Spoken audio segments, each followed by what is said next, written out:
What's up, world? Unless you've been living under a rock, you've seen what's been going on in our great America. And the question in the hashtag now is, what now? What do we do now? In order to understand what now, you have to understand what then. So let me take it back for you real quick.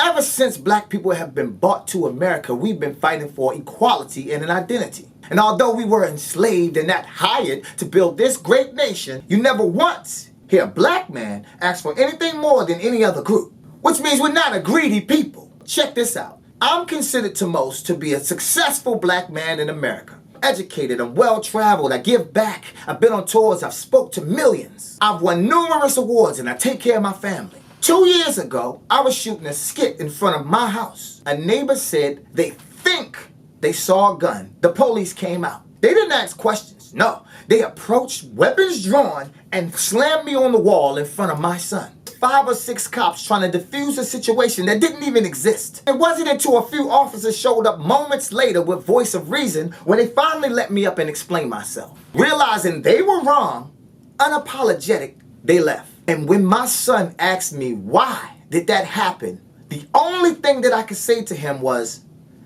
that's just how things are.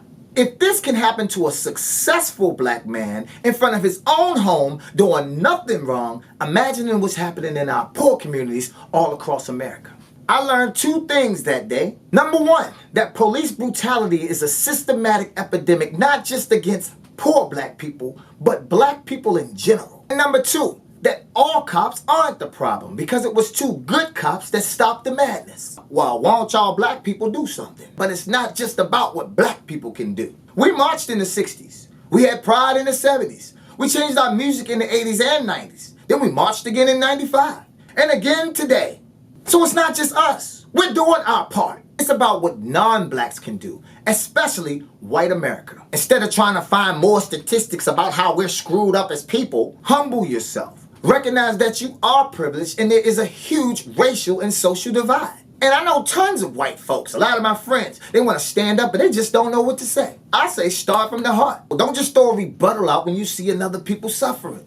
Well, more black people kill more black people than the cops. What does that have to do with the situation at hand? Besides, if Malcolm shoots Jamal, he gets life in prison.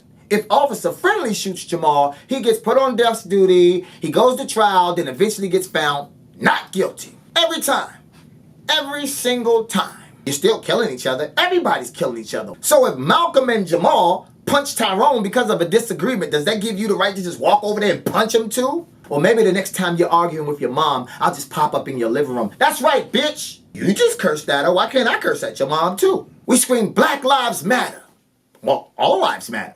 All lives aren't the focus of this discrimination for the last 400 years. At the time of the Holocaust, the Jews had a right to say Jewish lives matter because they were the ones being slaughtered. You can't say America is equal when the media cuts the president off in the middle of his speech and you're not outraged. When people say Black Lives Matter, that doesn't mean blue lives don't matter. It just means all lives matter.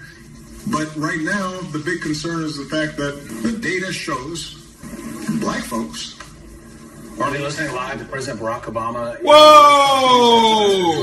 Everyone should have been upset about that. You can't say we're just complaining when a white man can get away with not only threatening our president, but discarding him as a true American on his Twitter feed. We've been standing against this bullshit since we got here. White people have to take a stand against this bullshit for a change to be made. Slavery was so long ago. Was it really? That's called white privilege. Because when another people is treated better than your people, that's still slavery. It's mental slavery. I'd rather carry a 200-pound weight on my back than to have to carry the everyday worries of my people. You just don't understand. It is heavy. You adopt our culture, our music, the way we dress. You sell out our concerts. I went across seas to Europe. Had white folks calling me, damn, that's my nigga. I'm getting surrounded by white people. As soon as we have a problem, silence. You don't say anything. You go to our sporting events, scream Jordan, Kobe. You wear our leaders on your backs. Tupac, Biggie, you got Bob Marley t-shirts on, Muhammad Ali. But as soon as there's a problem, silence. You see where there's a divide? Because when things went down in Columbine or San Bernardino or Paris or even Christina Grimmie, everybody posted about it. My people, we the underdogs. We've been hurt so long we don't mind praying for everybody else. That's a y'all problem. How can you see a people suffer and just sit there silent? And I respect the many non-blacks who walk with us and pray with us and have our backs. But for the ones who hang with us every day and then don't stand up when it's time to go to war, that's you fucking up the bond, not us. This shit gotta stop. I got a child. If I was living back then, my baby would have been alligator bait or a fucking target at a carnival. So don't say you understand if your people overstand. If you want to get technical, America was the Indians' land first. Then you came in, took it from them, brought us in to help you build it, which means we've been here as long as you. Why the fuck we got a hyphen on our names? Why we African/American? We don't call you British American or European American. You could be pure American, but we can't. And we've been here since day one, slaving on our backs, building this shit right alongside of you. And we can't get equality because of our skin color? Because we don't look like you? Oh, I'm from Dominican Republic. I'm from Puerto Rico. Nigga, you better look at your history. Columbus took over that shit too. This country was built on white superiority and black inferiority, whether you want to accept it or not. I won't even go that deep. I'll give you just a few examples of why and how the black man's head is all fucked up. If you think about a devil's food cake, it's my complexion. Think about an angel's food cake, ooh, it's white. Think about the Grim Reaper, motherfucker wearing all black. An angel that takes you to heaven wearing all white. Think about a funeral when someone's dead, dies. Niggas got on all black again. You go to a wedding, that's new life. New baby comes in, everybody's wearing white. Do you know how long it took for our girls to get a Disney princess or a Barbie? There's no balance. We don't have a Tasha alert. Every phone in America goes off with the Amber alert. You don't see these privileges? All day, Storm, you're just being petty right now. Oh, am I? Make every Disney princess black except for Pocahontas and one white girl. They make Superman black, Spider-Man black, Batman, let's make him black. And we'll just give y'all one white superhero and he'll be a fucking drunk. Because before, all we had was Blank Man and Meteor Man and Hancock, who was a fucking drunk. Even in Tarzan saves Africa. He saves the whole fucking Africa. Thank God for Samuel L. Jackson for going in there and saving it with him and shit. Until the coin is flipped. You don't understand what we go through. And I know there's some races that will always be racist until they're buried underground. But until you white folks stand hand in hand with your brothers of different colors, these problems will never go away. A lot of us got bread. We good.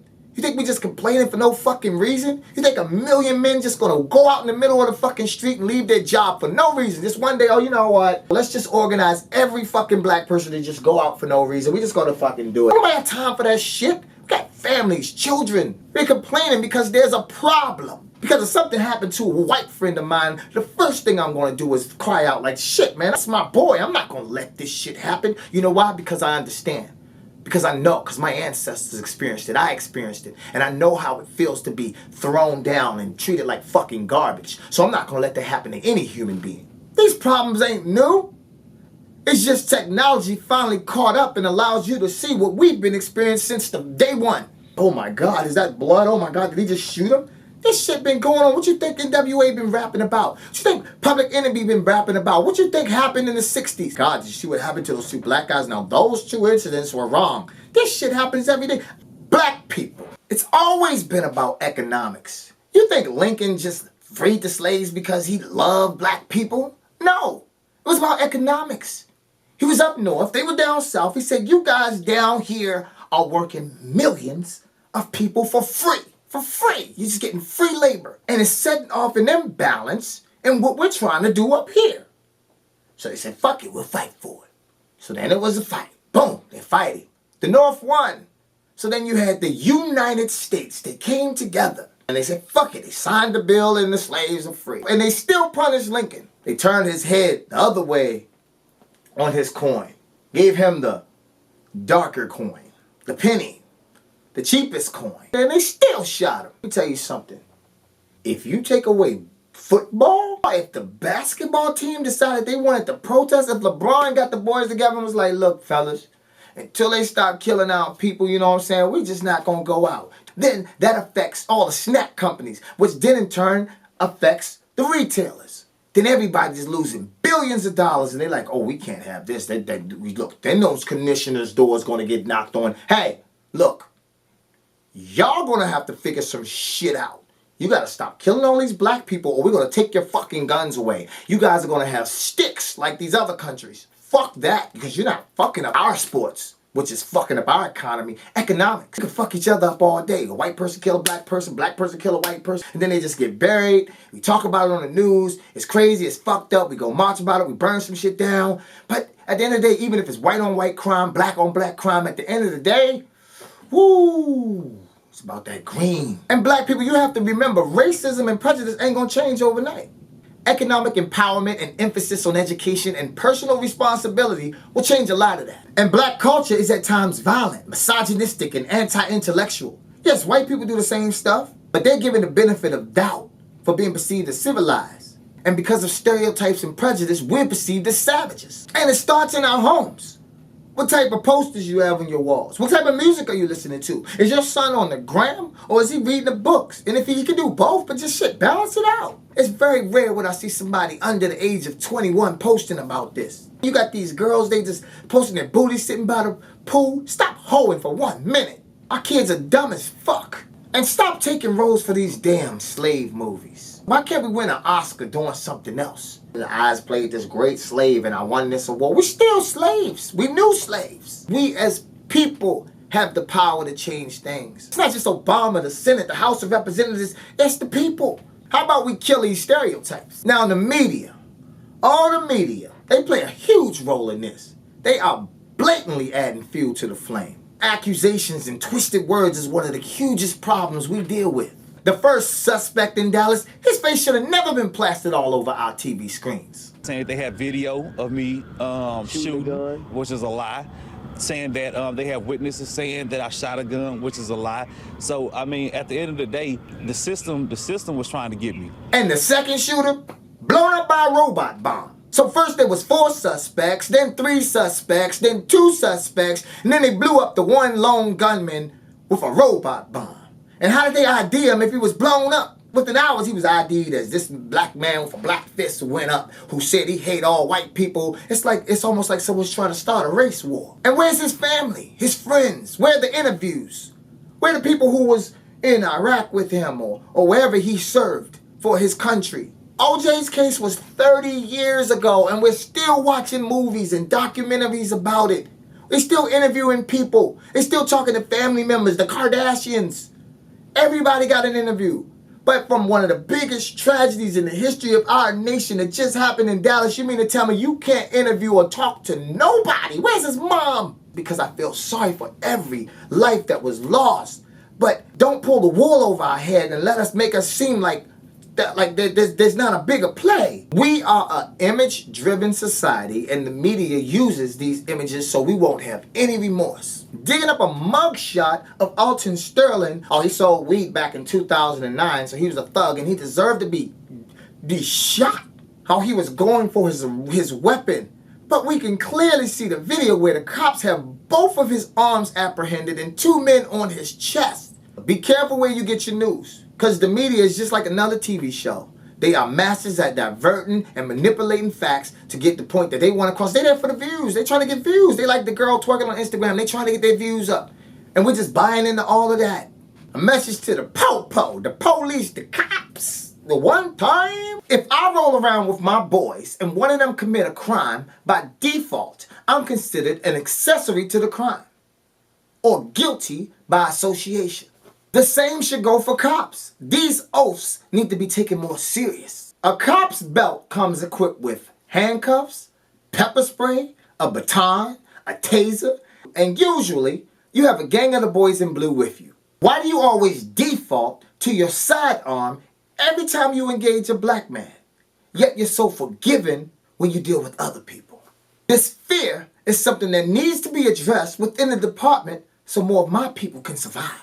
Part of the problem is we're so anti-police that they feel like they occupy us in a war zone. We should be looking for ways to work with the police. I also believe cops should be paid more. Because if officers are paid what they feel they deserve instead of pennies for putting their life on the line every day, They would respect their jobs more and have less problems filtering out the dirt in the system. My brother worked with street cops and seen firsthand what they have to deal with. You have people working in the community that don't live there. And this is a problem because they don't really care about the community. He said it was the same mentality when he was doing convoy escorts in Iraq. Many of the soldiers wasn't concerned with the citizens' rights. They was just trying not to get killed. Some officers see black men the way they saw anybody in Islamic garb while they was over there. Hell, they was even taught to fear dead animals because they often were gutted and packed with improvised explosive devices. A lot of children in our communities, in our neighborhoods, they have conversations with their parents about wanting to be a cop.